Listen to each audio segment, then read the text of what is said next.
Assalamualaikum warahmatullahi wabarakatuh. Bertemu lagi dengan pelajaran biologi di kelas 2 semester 2. Kali ini Bu akan membahas tentang sistem reproduksi manusia. Kita tahu bahwa manusia itu terbagi menjadi dua jenis kelamin, yaitu wanita atau perempuan, berarti punya organ reproduksi wanita, dan laki-laki atau pria, berarti punya organ reproduksi pria. Kali ini Bu akan membahas tentang organ reproduksi yang pria dulu ya. Nah, organ reproduksi pria dari tampak samping, yang ini adalah tampak dari depan. Ya, kemudian ini adalah perbesaran dari testis ya. Kemudian ini juga bagian dalam dari testis ya, diperbesar gitu ya. Oke, sekarang kita akan bahas organ reproduksi bagian luar dari pria. Itu ada dua, yaitu ada penis ya, berfungsi untuk proses perkawinan ya. Kemudian ada kulit pelindungnya testis, itu disebut dengan skrotum. Oke, kemudian organ dalamnya itu ada, kita mulai dari testis ya. Testis ini menghasilkan hormon testosteron dan untuk menghasilkan sperma. Prosesnya disebut dengan spermatogenesis. Kemudian epididymis itu fungsinya untuk pematangan sperma. Setelah itu sperma yang sudah matang akan disalurkan melalui saluran vas deferens ya, dikumpulkan di dalam vesika seminalis ya. Jangan salah dengan vesika urinaria, karena ini adalah kantong untuk menyimpan urin. Jadi kalau kantong untuk menyimpan sperma itu dia kecil ya, di sampingnya dari vesika urinaria, disebut dengan vesika seminalis. Kemudian kalau sudah banyak spermanya dan cairannya, itu nanti akan dikeluarkan melalui saluran ejakulasi. Nah, saluran ejakulasi itu akan berhubungan dengan saluran uretra ya, pada saluran di sini. Jadi saluran uretra itu punya dua fungsi, selain dia untuk mengeluarkan urin, juga untuk mengeluarkan sperma. Jadi di sini ada dua cabang, yang cabang ke vesika seminalis dan cabang ke vesika urinaria. Nah, itu ya. Kemudian ada kelenjar, kelenjarnya itu ada kelenjar prostat dan kelenjar bulbouretra. Jadi kelenjar prostat itu ukurannya lebih besar, kelenjar bulbouretra ukurannya lebih kecil. Dan juga vesika seminalis juga berfungsi sebagai kelenjar untuk menghasilkan nutrisi atau makanan bagi sperma yang ada di dalamnya. Kemudian kelenjar prostat itu menghasilkan cairan bersifat basah. Kemudian kalau yang kelenjar bulbouretra, dia akan menghasilkan cairan berupa lendir atau cairan pelumas atau cairan lubrikasi. Oh ya. Nah, ini penjelasannya ada di sini ya. Oke, selanjutnya adalah proses spermatogenesis. Nah, proses spermatogenesis atau proses pembentukan sperma itu terjadi di dalam testis. Di dalam testis ada saluran-salurannya. Nah, saluran itu disebut dengan tubulus seminiferus. Nah, di dalam tubulus seminiferus barulah dia terjadi proses spermatogenesis yang diawali dari sel induk ya. Dia akan mengalami pembelahan, itu membentuk spermatogonium. Nah, ini terjadi pada saat janin ya. Nah, kemudian spermatogonium itu nanti akan mengalami pembelahan secara mitosis menjadi spermatosit primer.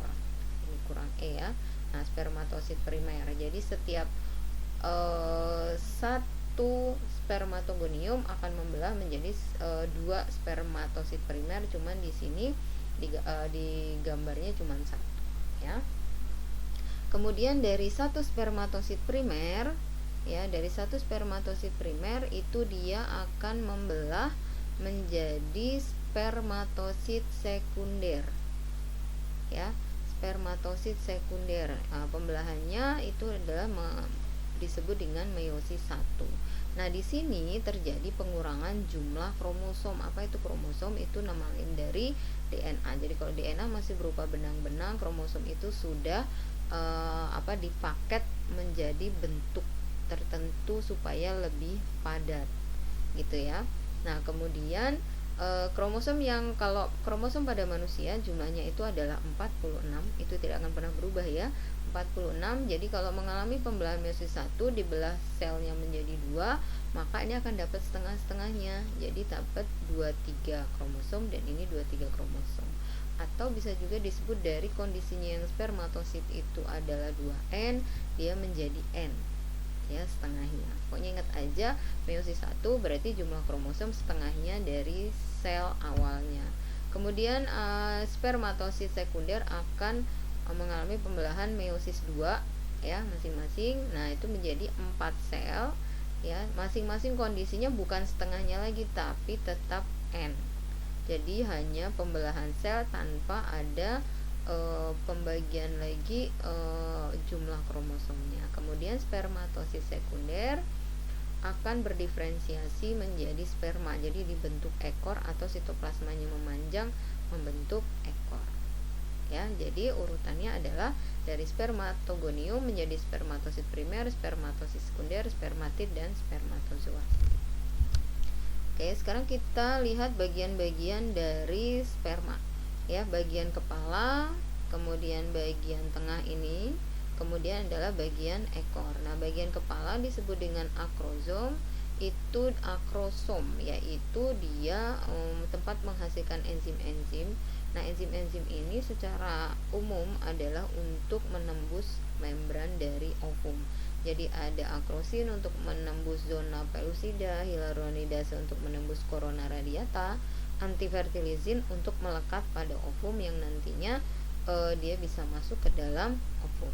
Kemudian bagian tengah itu mengandung banyak mitokondria. Kita tahu mitokondria itu untuk menghasilkan energi. Nah, energi itu digunakan untuk pergerakan ekor dari sperma ini. Nah, di bagian ekor ya. Jadi fungsinya adalah untuk dia bergerak ya, supaya dapat melewati bagian rahim atau bagian uterus dan menuju tuba falopi. Nanti kita akan jelaskan ya, supaya kamu lebih paham. Oke, kemudian hormon-hormon yang berperan dalam spermatogenesis. Ada LH atau sebutan lainnya adalah ICSH. LH itu adalah luteinizing hormone atau nama lainnya adalah interstitial stimulating hormone. Itu fungsinya adalah untuk merangsang sel-sel interstitial, sel-sel Leydig ya, untuk mensekresi hormon testosteron. Tadi Ibu katakan bahwa testis itu menghasilkan hormon testosteron dan juga untuk menghasilkan sperma ya. Kemudian hormon testosteron itu fungsinya adalah untuk membantu proses spermatogenesis dan juga merangsang ciri kelamin sekunder pria. Ingat, ciri kelamin sekunder pria itu apa saja ya? Salah satu contohnya misalkan suaranya menjadi lebih berat dan juga berkumis misalkan ya. Kemudian FSH berfungsi untuk meningkatkan proses spermatogenesis dan pematangan sperma. Oke, sekarang kita akan bahas organ reproduksi wanita. Nah, organ reproduksi wanita itu juga sama dengan yang pria ya. Jadi ada organ reproduksi luar dan ada organ reproduksi dalam. Nah, organ reproduksi luar itu ada vulva, ya itu lubang, kemudian klitoris, kemudian labium mayor dan labium minor. Nah, di sini tidak Ibu kasih gambarnya ya, karena takutnya terlalu vulgar. Nah, sekarang kita bahas organ reproduksi dalamnya. Nah, organ reproduksi dalam itu terdiri dari ovarium. Nah, ovarium ini adalah fungsinya adalah untuk menghasilkan ovum dan juga folikel. Folikel itu adalah lapisan pelindungnya dari ovum. Kemudian ada fimbriae. Fimbriae ini adalah rambut-rambut untuk menangkap ovum supaya dia masuk ke dalam bagian oviduk atau tuba falopi. Kemudian oviduk atau tuba falopi, nanti ovumnya ini akan berada di sini untuk menunggu sperma masuk. Nah, nanti terjadilah proses fertilisasi atau peleburan antara sperma dan ovum. Kemudian peleburan sperma dan ovum akan menghasilkan zigot. Zigot akan berkembang menjadi embrio. Embrio morula, blastula, gastrula. Nah, pada tahap blastula ya dia akan turun ke sini, kemudian dia menempel pada uterus atau bagian dinding rahim. Kalau dia berhasil menempel, maka embrio akan berkembang menjadi janin, sehingga fungsinya uterus atau rahim itu adalah tempat pertumbuhan dan perkembangan embrio sampai menjadi janin yang siap dilahirkan. Kemudian serviks itu adalah perbatasan antara bagian rahim dan bagian saluran atau bagian vagina. Nah, di saat serviks ini menyempit karena fungsinya adalah untuk menahan supaya embrio itu atau janin itu tidak mudah keluar. Nanti kalau sudah waktunya keluar, maka bagian serviks ini akan bisa membesar, ya. Jadi dia bisa longgar gitu ya. Kemudian vagina itu adalah saluran, ya, saluran tempat keluarnya janin, ya, tempat menstruasi dan juga tempat untuk persetubuhan atau berhubungan suami istri gitu ya. Yang selanjutnya, ya, kalau di laki-laki terjadi proses spermatogenesis, di wanita juga terjadi proses pembentukan ovum yang disebut dengan oogenesis. Nah, prosesnya itu terjadi di dalam ovarium. Nah, di sini di bagian ovarium itu ada sel induk untuk membentuk ovum disebut dengan oogonium. Nah, oogonium akan mengalami pembelahan mitosis sama dengan sperma, ya. Nah, akan menjadi oosit primer. Nah, ini ada banyak oosit primer. Setiap satu oogonium maka akan membelah menjadi 2 oosit primer. Kemudian satu sel oosit primer akan mengalami proses pembelahan meiosis 1, ya, menjadi oosit sekunder. Cuman ingat bedanya, kalau pada sperma setiap kali membelah meiosis 1 dan meiosis 2 itu akan membelah sama besarnya kalau pada sperma. Kalau pada ovum dia akan membelah oosit sekunder ukurannya lebih besar, tetapi yang satunya lagi akan membelah menjadi ukurannya jauh lebih kecil. Disebut dengan badan polar atau badan kutub primer. Ya, kemudian badan kutub primer juga mengalami pembelahan meiosis 2. Oosit sekunder juga akan mengalami pembelahan menjadi mengalami pembelahan meiosis 2, dia akan menjadi ootit. Jadi hasilnya adalah satu ukuran sel yang besar disebut dengan ootit dan 3 sel badan polar, ya, yang ukurannya lebih kecil. Yang akan berkembang menjadi ovum adalah ootit, ya, akan berkembang jadi ovum. Nah, kalau yang 3 yang badan polar itu dia akan mati atau degenerasi dengan sendirinya. Nah, itu sudah secara genetik seperti itu. Sehingga setiap kali terjadi siklus menghasilkan ovum hanya akan 1 ovum yang dihasilkan.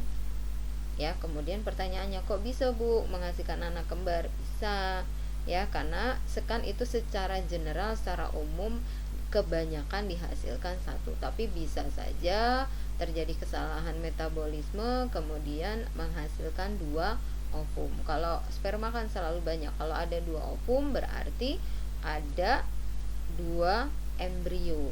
Nah, makanya ada yang disebut kembar itu kan ada cowok dan cewek, berarti dia berasal dari 2 ovum, berarti ada kemudian sama-sama dibuahi, sama-sama fertilasi, dihasilkanlah 2 embrio, ya. Nah, tapi bisa juga bahwa kembar itu bisa dihasilkan dari 1 embrio yang membelah, disebutnya dengan kembar siam. Jadi kalau misalkan dia berhasil membelah secara sempurna embrionya menjadi 2 individu yang terpisah secara sempurna, maka disebut dengan kembar identik. Nah, kalian tahu bahwa kembar ada yang nempel kan? Nah, ada yang nempel kepala, ada yang nempel dada. Nah, itu bahwa dia berasal dari 1 embrio, kemudian dia membelahnya tidak sempurna sehingga masih ada penempelan, entah itu kepala berarti pembagian atau pembelahan otaknya belum sempurna, atau bagian dadanya yang masih nyatu. Nah, itu pembagian atau pembelahan jantungnya yang belum sempurna atau pembagian paru-parunya yang belum sempurna. Nah, seperti itu ya. Jadi ada kembar identik berasal dari 1 embrio, kembar tidak identik berasal dari 2 embrio. Oke ya. Sekarang kalian paham ya. Oke, materi kita sampai di sini tolong dipahami kembali ya. Kemudian kalau sudah paham, kerjakan latihannya. Terima kasih, jaga terus kesehatan ya dengan cara mentaati protokol kesehatan ya. Terima kasih. Assalamualaikum warahmatullahi wabarakatuh.